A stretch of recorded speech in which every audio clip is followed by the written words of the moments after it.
17,000 na road crash incidents o vehicular traffic incidents ang naitala kang Philippine National Police sa Bicol, poon Enero hasta Setyembre ngunya na taon. Sa listahan kang may pinakadakol na binawian ng buhay darakan mga diskwido sa tinampo, nangenot ang probinsya kang Camarines Sur, sa laog ni siyam na bulan 73 na ang naitala kan PNP.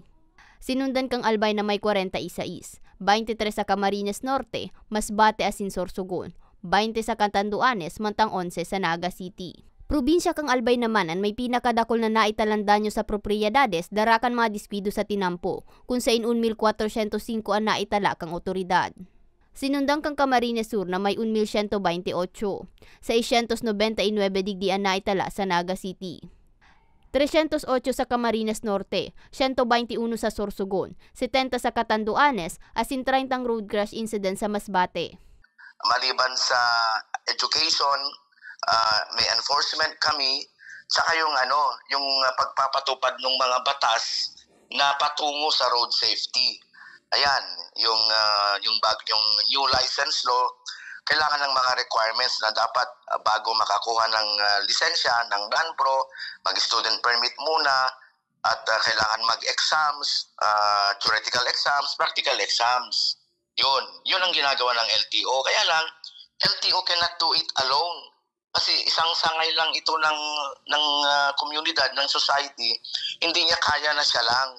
Kumbaga hindi lang si LTO ang involved sa road safety. Lahat tayo. Nangenot naman sa listahan kang may pinakadakol na lugadan, darakang road crash incidents ang probinsya kang Camarines Sur na uminabot na sa 1,882. Sinundang kang Albay na may 936. Camarines Norte na may 368. Naga City na may 230, Catanduanes na may 227, Sorsogon na may 107, asin Masbate na may 41 insidente. Katakod kay ni, siniguro man ni Ranches na padagosan sa idang mga road safety advocacy program, nga ni maibitara ng paglobo kan mga nasambit na bilang. Kaya lang, hindi naman pwedeng puro punitive ang approach, yung puro pinapanish mo na lang. Kailangan din ng education, kailangan ng kultura, yung kulturang kaligtasan sa kalsada, yun ang kailangan natin. Ang sabi ng United Nations sa Decade of Action 2021 to 2030, kahit ma-reduce man lang ang mandato na sinasabi nila 50% reduction of road crash. Ang DOTR, ang sabi nila 30% reduction of road crash.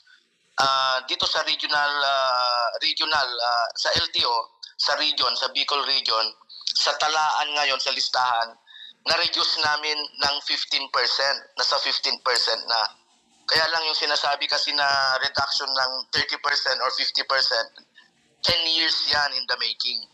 Mientras tanto, sa mga diskwido sa tinampo huli kan human error, nangingenot ang Camarines Sur na may 2,177, 1,023 kainian sa Naga City. Sinundan kang Albay na may 2,157 kaso, 561 sa Camarines Norte, 177 sa Sorsogon, 163 sa Catanduanes, asin 72 sa Masbate.